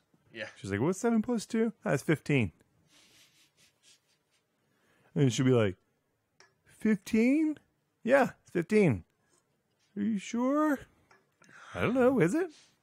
I think it's 9. Oh. Oh, well, why do you think that? And then I made the mistake of showing her on her. That's a good tactic. Yeah, I made the mistake of showing her on her math homework when they've got like a lot of math problems written down. A lot of times they're repetitive. Oh yeah. So it'll be like, what's 5 plus 2, and then like 5 problems later, we'll see what's 2 plus 5. Right. So I kind of showed her like, once you've gotten halfway down the page, I'm like, you've done all these problems already. Right. So like, if you get stuck on one, just look up a little bit, and you'll probably find the exact same question. Yeah. So now she's, she'll be like writing them and flipping the page to the back and flipping it back over and flipping it, and like, oh my God, created a monster, trying to. But I do that. I rather gaining the system. Well, it's not just that, but to me, I think that teaches you other skills besides the math. Yeah. It teaches you to remember, and it's almost like a match game at that point. Yeah. And you go, oh, okay, well, this looks very familiar. Where did I see that before? And you go back and you look. So I think that's legitimate. Yeah, I don't know. I always felt like you didn't have to know everything as long as you knew how and where to find it. Yeah. And be able to understand it once you found it. Like, right. To be able to kind of self-teach or be self-taught. Which I feel like that's been a lot of stuff I've done. I can't, very big on being self-taught. Well, I think that like with the math stuff, to me it's more of if you pay attention to the problems that you're reading, the answers are there a lot of times. That's where it comes into the look up. You've already done this. 2 plus 5. It's just 5 plus 2 now. So it seems like if you pay, it's an exercise in paying attention and remembering that you've done it. Yeah. So if you do that, because how many things just come down to focus. If you just focus on what you're doing, you'll find it a lot easier than if you're all over the place trying to rush and get it done mindlessly. So, I don't know. Homework. That's what we got to do. Homework stinks. It does stink. It stinks now. I still hate homework. You don't even have to do it. Especially when they do it really easily. Well, that's the thing is like she could do all of her homework very easily if she would just sit down and do it. It would literally take her 10 minutes every day. Yeah. That's all. But it's the complaining and the whining and like just completely refusing to do it that drags it on. It takes 2 hours because you won't stay in your seat. You want to run around the house. Yeah, that's exactly what it is. But I look at me and I'm the same way. Yeah. it takes me 10 minutes to hang a shelf on the wall, but I don't want to do it. And Yeah, it takes you a week to get started. Yeah, to actually start doing it. yeah, well, because then I'm like, I gotta get the tools out, and I gotta this, I gotta that, I gotta think about where I wanted to hang it. I gotta, it's just such an ordeal. Yeah. So, I guess it'll always be a struggle for those kids, those poor kids. You could do it in 10 minutes. The procrastinators. And it never looks good. Yeah. You mean you could have done it that fast all along? Yeah, I guess so. I guess I just need a week to think about it and then 10 minutes of actual activity and it's accomplished. So, Man. a friend of mine sent me this article. It was not really an article. It's like, I don't even know what you call it. I've noticed this with online magazines, maybe. I don't know what you would call it, like websites that just feature stuff. Yeah. What is this one's Huffington Post. Oh, yeah, of course. But would that be a magazine? You think? I think that's supposed to be like a news organization. I don't know. Whatever. But people are very lazy now when it comes to these things. Like I've seen ones where they post a video and then a 3-sentence description of the video. Yeah. And that counts as writing for them. Well, I think the headline's what's important. Yeah, it really is. As long as you get the headline, that's what matters. But in this one, they have they have gone to Twitter and found they found 19 one-liners. Why 19? I don't know. Go to 20. 20 wasn't there, I guess. Why go 19? But anyway, 20 one-liners that sum up parenthood perfectly. Yeah. And my friend Beth sent me this. I guess she listened to the show where we were saying that stop calling being a mom the hardest job in the world. Yeah. Because she put hardest job in the world, smiley face, and then linked this to it. Oh, right. Yeah. Do you want to read all of them, or do you want to go through just some of the dad ones? I was going to say, there's some dad ones, and don't we interact with some of these dads? I know this guy here, he's on Twitter at howtobeadad. Uh-huh. And his was, parenting is juggling chainsaws and wondering why it's so loud and why your shoulders are so sore. Yeah, I could see that. Yeah. I could definitely see that. I think this one here is Twitter at Daddy's in Charge. Parenting is a conglomeration of everything you never learned. Yeah, that's a good way to put it. Yeah, I like that one. Let's see if there's another one here that I think. I thought I saw another one that was the another dad guy that we interact with or at least follow. Maybe not. We'll read a couple of these other ones that are pretty good. Parenting is 80% making empty threats and 20% picking up miniature toys off the floor. Yeah, that sounds pretty good. 90% of parenting is waiting for the other parent to do something about it. Yeah. And depending on the time of day, it really is who's the parent that's going to do something about it. If only the kids knew they could just wait you out. They really, yeah. I'm not gonna forget it. You know what I just realized is I'm complaining about how lazy the Huffington Post is about writing an article by going to Twitter. And here we are reading Twitter posts that the Huffington Post found and posted as an article. Thanks, HuffPo, for gathering these for us for our show content. Show prep.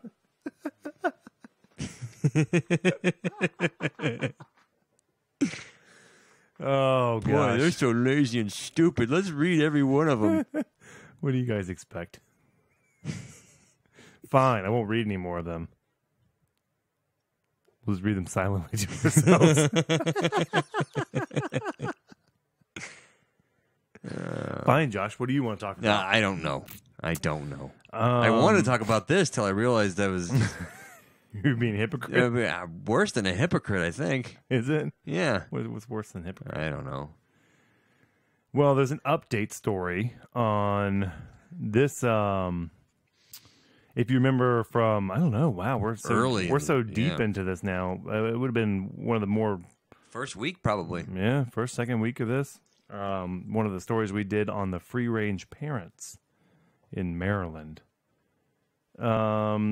These parents, I guess, there's been somewhat of an update, said that the parents got vindication. Well, can we quickly go over, for anybody who hadn't heard that part, sort of what the... set it up, Josh. The hubbub was? Yeah. Basically, there were these parents that let their kids go to the park that was, what was it, a block away? Yeah, I think so. Unattended, unescorted by the parents. So the parents, yeah, go have fun in the park. And some people in the neighborhood saw the kids by themselves playing, called the police, and the police had to go handle the matter. I think it was more than once. I think it was came out more than once. Yeah. But this last one, they were told that if they don't, the kids were taken in by, I think, Child Protective Services. Yeah, they actually took the kids away. Yeah. Yeah. So the parents were told, look, if this happens again, it's going to be a very serious deal. And the kids are 10 and 6. So I would trust right now. I would trust my 8-year-old. Yeah. To do something similar. Not my. Maybe with my 5-year-old, but a 10-year-old with a 6-year-old, go for it. Yeah. But apparently people don't agree because we live in a world where everybody pays attention to what everybody else does and has to say something about it. Yeah, I don't like the way this is written, but I think basically it came out that because they were charged with neglect. Uh-huh. And I think so. Basically, there's saying that they didn't. They were actually like there is no neglect. They were sort of absolved of it or whatever. Yeah. To me, neglect is like you don't know where they are and you don't care where they are. Yeah. But if you know they're at the park but you're just trusting that they're fine and they can handle themselves, then I don't see what the issue is. Yeah. I mean, it all depends. The neighborhood, the kids themselves. How responsible are they? How Yeah, it does come down to the kid because I've met some kids that were very responsible at a very young age, and I met some kids that just are terrible. And I think that's what the parents' argument here was the proof is in the kids, that the kids are responsible. They seem to be well behaved. They're happy. And again, they're not doing anything we didn't do when we were that age or younger. Yeah. That's what gets me is that the generation that's complaining about this was probably more on their own than these kids are. Yeah. There's a little bit of audio if you want. I don't know if you want to. Well, of course I do. Let's see what they're saying about if they gave an update. Whoop. It's only this generation of parents that think that children need to be supervised at all times. Exactly. 10 and 6 Did I just say that, lady? For a walk, that they must be hovered over, and we have to be super vigilant. How do we get to the point where kids walking down the street is not only incredibly rare, but potentially even criminal? So the first time the kids were picked up by the police was December 20th. They found us guilty of unsubstantiated child neglect. Right. And we appealed that decision, and after the appeal, CPS overturned that and ruled it out, which means they found that there was no neglect in that situation. Right. So that's the decision we just received. Now there's still one investigation pending, and that's because on April 12th the kids were picked up again, and that's when they were detained by the police. We got to CPS at 8:30, and we didn't get to see them until 10:30. You know, what was really upsetting is I found out a couple of weeks later, I was talking to my son. He said that at that point, he really felt like he thought he was never going to see us again. And the idea that those feelings and those fears were brought about by the people who are supposed to be protecting my kids, that tells me there's something really wrong. All right, where are their kids now? Because I don't see the kids anywhere in this house. They're out in the park. It's just the parents sitting here talking to the camera or whatever, and there's no kids around. I've actually yet to see these parents with their kids. I think these parents are a very odd combination too, by the way. They're kind of they're like an older couple. They're kind of older. Kind of had that hippie look to them. The mom, I don't know if I want to comment on the mom's appearance. But the dad is a very frail, yeah, he has that scrawny, sort of unhealthy skinniness to him. Like he's got like that really small neck, just a lot of tendons, but like the Adam's apple that sticks out uncomfortably. So like how? Ugh. I don't know, kind of thing. But I mean, kind of I don't know how you would feel about it. But the point she's making, I guess, is the CPS picking the kids up and keeping them from their parents for a couple hours without the kids understanding what's going on. Yeah, like what's more traumatic is letting the kids walk to the park by themselves, or having the police essentially come pick them up and say you can't see your parents right now. No, I understand that. That's like who's really being punished. I was gonna say neglectful, but not really. Yeah, that's a better really word. Yeah, like you're who's neglecting not looking the child's who isn't looking well-being for, or yes, whatever. I was gonna say that, but you were gonna say it too, so I'll just let you go with that. So I don't know. It's one of those things. Yeah, we're being way too over vigilant about this stuff now. It's the and the problem, and I think we've said this before, but the problem is we feel there's more danger out there now. Yeah.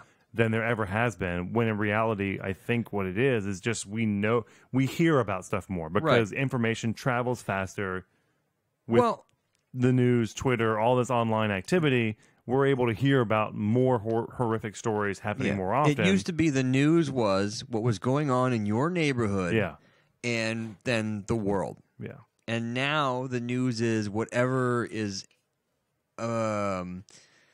attention grabbing. Mm-hmm. So your local news could cover something 1,000 miles away. You hear about a group of kids getting rounded up in the Middle East. Yeah, and, whatever on your local news, and so everything seems terrifying, and but really, it's not. It's things are much better now than they ever were. Yeah, I don't know. I don't know, and that's the thing is because this is where. Not where we were raised, but this is where our parenting skills started to kick in. Was during this sort of hypervigilance time frame that having to think about it as in that manner of it not really being that dangerous is like you get to force your head to think about it that way. Did we? Yeah, we did talk about it. Never mind. I was going to say, did we ever talk about the guy on our walk home from the bus stop? No. We didn't talk about him? Theodore? Theodore, yeah. No, we never talked about him. Are you serious? No. Okay. So like we had a guy on our street. Well, let's set it up. Road. Let's set it up first. We lived growing up, we lived on a farm back in the woods, and the main road that came through the way you got to our farm was down a dirt road, and down the dirt road was like a lot of houses. It wasn't quite a neighborhood, but it was like houses down a dirt road. Yeah. And eventually, towards the end of the dirt road, ended up at our farm. So the bus, it was like a mile walk? Almost a mile, yeah. Almost a mile down a dirt road that we would walk to school. We would walk to the bus stop in the morning, and we'd walk home in the afternoon. Right. But one of the houses along the walk, shortly after the bus stop, was this older gentleman named Theodore. Mm-hmm. That was a very interesting character. Yeah. And he sat out on his porch and he smoked. Yeah, give your tales of him first. And then I don't have tales of him. Let's put a little stop to that. I don't have any tales give of us him. Give us your experiences, Josh. But I remember walking home and he sees us out, walking home, and he'd offer us, "Hey, you guys want some candy bars? You guys want some candy bars?" Yeah, I remember. Yeah, like he'd offer us candy and stuff on the way home, and our uncle would joke about him. Yeah. So, like, apparently it wasn't that, like, it was known, or not known, but, like, it was suspected. That he was creepy? That he was creepy and would, don't go over to his house, elbow in the ribs. Like, that was it. That was what being molested was when you were. There was no SWAT team busting down his door. No. It was just like, hey, watch out, or it's on you. Yeah, we didn't have armed guards walking us home. Yeah, police escorts. You're on your own. No, you're on your old 8-year-old. Yeah, we were joked about that if we took candy from him and don't go in his house. You don't know what's going to happen. Yeah, we had one guy that walked home with us. I think Mikey stopped once. No, Mike, he had the part I remember, and I don't know if maybe you can see it. I vaguely remember this. I remember, like, we were walking, and Theodore asked if we wanted candy, and I think we passed, but yeah, Mikey was like, sure, like, I'll get some or whatever. And he's like, oh yeah, well, come on in, you come get your candy. And I swear I remember him having like a Ziploc bag just full of Skittles. Yeah, it sounds about right. And I think that was like, I don't think anything happened, like, because it was kind of a quick. I think because he caught up. I don't know if did he catch up to us? Yeah, he caught up to us not too far down the road. Something didn't really happen, but I think maybe some groundwork maybe. But maybe what happened there was he wanted to go ahead and make it look like, okay, well, these, I only got one of them. Yeah. So the other two aren't comfortable. What are you gonna do with all the kids? I'm gonna give this one candy real quick and send him on his way. So that way, next time maybe the other two feel comfortable. Like, what would you do with all the kids? I don't know. What kind of activities would you have planned, Josh? I don't know. He could have been an incredibly nice guy, and It because could've been- we got the elbow and the ribs, don't stop at Theodore's house, or he'll, Yeah, he could have been just a nice old man who, he could have been a lonely old man that just wanted to talk to somebody, Yeah. and we could have made his day if we just hung out and it's a very nice little carving of a thing there you got there. That's well, thank you for the candy. He could have enjoyed the rest of his week if we'd give him a little moment's kindness, but we were told he creeped me out anyway. he was creepy. He was creepy. Yeah, he definitely was creepy. Hey, what's the neon open sign in your window for? What are you open for? Are you a business? What's going on in there? Oh, something's open for business. Hey there, Whistly Arms. Hey there, Or Whistly Bridges. Got a whole mess of popsicles downstairs. Hey there, Muscly Arms. Got a whole mess of popsicles downstairs. That's a pretty big tuba you walking down the road with. You must be strong to carry that thing. Oh, my God. Yeah, that was a fun experience. So, free range parenting, we would get dropped off a mile from our house down a dirt road, speeding cars. What was the big revelation? Didn't you have like a big revelation? Was the one of the people on the road had a go-kart or something, and that made the whole thing? That was like... Well, the only people who had it worse than us, like the road... So, like the dirt road, as you went down it... Yeah, it forked off at one about point. a half mile. No, I would say 3/4 of a mile. It forked off. Yeah. And the left side was the way you would take to get to our house. Yeah. And the right side continued on for like another mile. Yeah. And so the only people who had it worse than us were the girls that lived all the way at the end of the other side of the fork. And so they were responsible for getting to the school bus and all that. And like, I don't know when it started or whatever, but they ended up they started riding a go-kart. Like not the nice go-kart with the roll cage and the suspension and all that crap, but just a straight axle, low to the ground, no suspension go-kart. Yeah. And they started driving this thing up to the bus stop, and they would like hide it in a bush, go to school, and then they come home, crank it up. And so they used to give me rides home. I think we were going to different schools at that time, so I remember being kind of jealous that you got rides on the go-kart back to the house. Yeah, I had to stand on the bar in the back of the engine, like the engine, like the little 5 horsepower, engine on the back of it, and there's a bar that I could stand on, but I had to lean forward so that we didn't put too much weight on the back and flip it over. And they would give me a ride all the way home. I don't know how long it lasted though. I want to say like maybe I got in trouble for. Or they got in trouble for giving me rides home. Why didn't we have bicycles? Letting me drive there. I did have I rode a bike there. Did you? Yeah, like I did it, but I felt like it was more work than... like a leisure stroll was much easier than riding a bike. Well, the only problem was... And you had to hide your bike. Yeah, there was nowhere to put it. Okay, we could have left our bike probably laying in the middle of the... whatever. Nobody lived in that house. Yeah. We could have just left the bike in the middle of that yard. It would have been there when we got back. But we were growing up with such a mistrust of anybody around. Yeah. Who was going to steal a bike? We could have put it anywhere.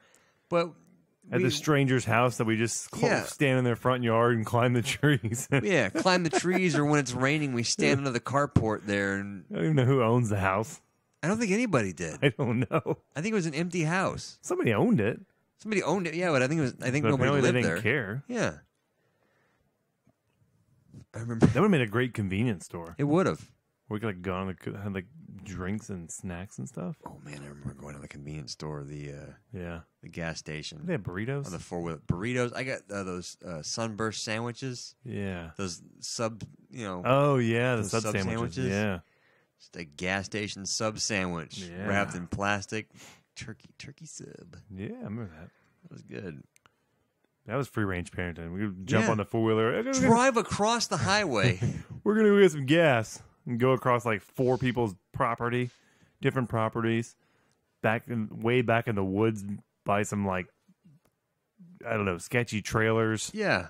And then come up and cross a major highway to the gas station. Fill up the gas on our own. Yeah. Go inside and pay for it. Go in there and buy. Get handfuls of food. Drive back across that highway using one hand on the four-wheeler. Holding all your goodies. Yeah. That's free-range parenting. Yeah. That's the problem is these kids don't have a four-wheeler. Oh, man. The clutch one had a clutch. And you had to go across the highway. That thing was a beast. Yeah, and you're scared to stall it out. Yeah. You just do circles in the parking lot until it was clear so you could just go instead of having to start up. I think yeah. Oh, man. But that was the only thing we had, too. Like, that was our entertainment, was we were fortunate to have four-wheelers. Four-wheelers and a trampoline. And that was all. That was it. Oh, that's what I wanted to ask you about. So this weekend we went down to my brother-in-law's house, and they have a trampoline. And like when we grew up, trampolines were like commonplace. Everybody had a trampoline. Yeah. That was just a thing you'd have. Everybody around us did anyway. There was nothing wrong with a trampoline.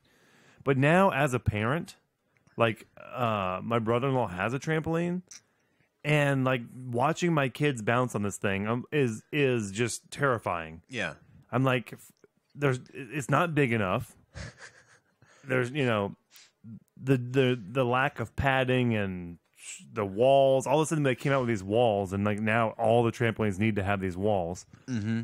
And like I remember we used to go jump on the trampoline for hours and wrestle and jump off the trampoline with exposed springs and we never had the pads or every whatever. Every now and then, like springs would pop off, and we'd still just be jumping with the spring we flopping. We had a trampoline that was old that would fall like it was falling apart. Yeah, like we had a new trampoline was like a Christmas gift for like all the kids at the farm one year, but like before that we had this old one that had holes in it. Yep. And then you would jump, and like the dry rotted webbing where the spring connected broke, and the spring would go flying off. Pling. Yeah, could have gone in our eye. Yeah, nobody cared. And then that was just another. So basically, you lost enough springs that there was a big gap, and it was just all right. We'll stay away from that side of the trampoline. But that part of the trampoline that's kind of like saggy and droopy now, like this little section over there, just stay away from that. Yeah. So we're like.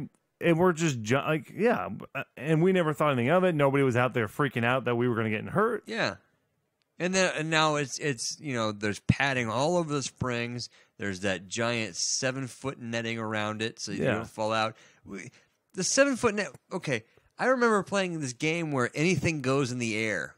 Yeah, right. You remember that where you could jump, and then when you're in the air. You could attack the other person as long as both of you guys were in the air. Okay. I remember playing this. It was you, me, and Mikey. Mm-hmm. And something happened where you got a little bit hurt, and I wanted to check on you. But Mikey was still playing, so he jumps up and drop kicks me off the trampoline. I fall off the trampoline right into the ground. Yeah. And the wind was knocked out. I was like, oh, that was a good one. Yeah. That's what we did. Yeah. Like there was no netting.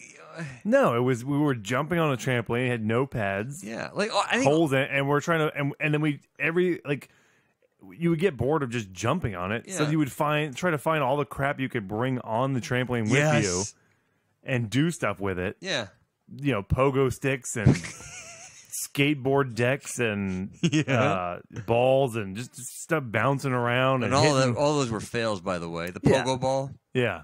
And you're jumping up and down and stuff, you're landing on all these foreign objects. Like and then so now I'm just watching these kids and I'm freaking out because they're just jumping. Yeah. And I'm just like, stay in the center. Stay in there. What do you do? Okay, sit down. Don't do any flips. Yeah, one at a time. And then it starts to get dark. All right, everybody off the trampoline. Like, why? Yeah, why do we got to go off the trampoline? Because it's dark. You can't see the edges. So have you had any experience with kids on the trampolines, or is it? Yeah, very similar, as a matter of fact. And I think all the safety equipment makes it seem scarier than it was. Yeah, it really was. I don't. I generally have the parenting technique or philosophy of I'm willing to let my kids learn some lessons. Yeah. So I'm not gonna like try to prevent them from getting hurt or try to do things to stop accidents from happening. But like catastrophic accidents, that's my goal. Is I don't want to. No spinal injuries. Yeah, like You're gonna break your neck. You're gonna snap your neck. You're gonna break your spine. Like Uncle Bill, my brother-in-law. He lives out pretty far in the country. Mm-hmm. If a kid were to break an arm or, whatever, some kind of fairly catastrophic accident, I don't even know what direction we would drive in. Like, I don't even, like, it's 10 minutes to the. You're probably far enough out where you just drive in any direction, and it's better than. I feel like we would go, like, on The Walking Dead. We would find the nearest, like, veterinarian, in his house, and he would perform surgery on my children in the house. Like I don't feel like we would actually get to a hospital. So like when we're in situations like that, I try to minimize the catastrophic damage. Yeah. And so sometimes I can come off a little bit panicky. But I don't know, the trampoline makes me nervous, especially the little one. And when she gets on there with the bigger kids but I remember like we would get on there. And and then like our dads would jump up, my uncle and dad, and then they would just bounce us 7 feet in the air. It felt like we were up 10 feet sometimes. We landed on your head and your back and flopped. Oh. Yeah, hold your legs and let's see if we can pop you. You flip it around and you fall in. Your leg hits the edge of the trampoline, the bar. Pow! They're dribbling you like a basketball. Yeah, it's all okay.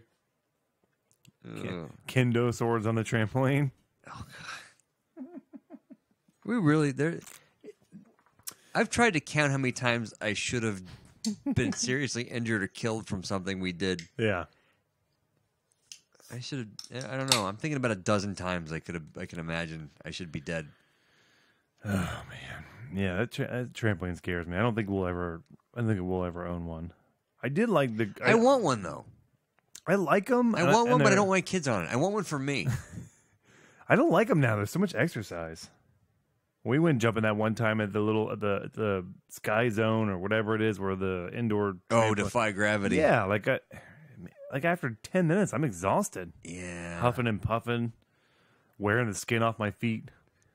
Yeah, I don't know. Yeah, you forget about all that stuff. We spent so much time on those. I know, but when we were kids, we spent hours on a trampoline. But like but there was nothing else to do. That's as the thing. A parent, though, like to keep your kid. What is this trampoline? 10 foot?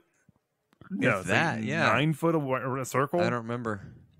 To be able to maintain your kids in a 9-foot circle for hours on end, like how awesome is that as a parent? No, I can see the appeal of a trampoline. Yeah. Like, oh yeah, they're on the trampoline. They're right there. You know when it kicked in was when our cousins started coming on it. Yeah. Yeah. Because they were about 10 years younger than us. So it was, be careful with them. You got to be careful. You guys can do whatever stupid things you want to do, but not with our kids. Yeah, now I get where our uncle was coming from on that one. Yeah. Now that my kids are on the trampoline. Yeah. Watch it out. He's fragile. Watch out. He's gonna fall on his head, snap his neck, and you're gonna have that on your shoulders. I hope you can live with yourself.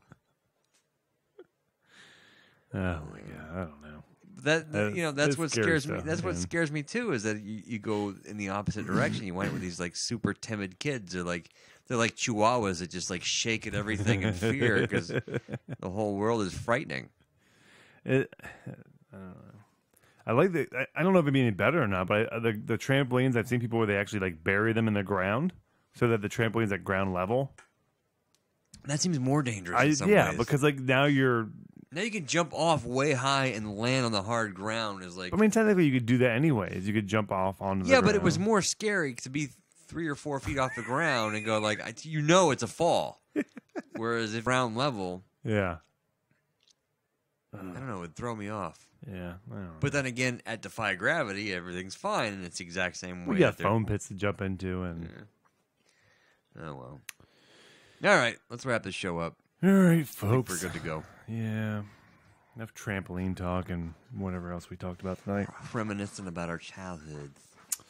So, again, to all the new listeners, hey, thanks for checking in. Hope you like the show. And if you haven't heard it yet, we're all about feedback. We would love to know what you guys think, what directions you want us to go in.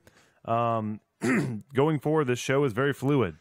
We're going to kind of roll with the punches, go with the tide. I don't know what you call it. Go with the flow? Go with the flow. We'll call it that. Yeah. So we definitely want to hear about it. You know, your experiences, your whatever. Yeah. If you like something, if you didn't like something, let us know. You can go to dadbros.com. What? Or you can find us on Instagram, Facebook, and Twitter at Dad Bros Show. And, all right. Keep on Dad Bros.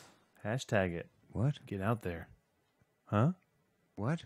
What? Can we not call the people Dad Bros too? Yeah, you can, but like keep on Dad Bros? I don't know what that means. Like keep on going. Be the dads. All right. That needs work, No. but we'll it's good enough for now. Keep on dadding. That's better. Dadding? All right. Yeah. All right. Dad on. No? You like dad on?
Hey, thanks for checking in on the live stream and the live chat. Appreciate you guys hanging out. And till next time, we are changing our schedule, our recording schedule. We're now on Tuesdays and Sundays. So every Tuesday and Sunday night, we're trying to start at 9. Sometimes we get a little technical difficulty or we get talking about something about the show first. So we get a little later start. But generally Tuesdays, Sundays, by 9:30 we are on. And if you follow us Instagram, Twitter, we tweet it out. We send it out before we actually go live. So appreciate it again. Y'all have a good night.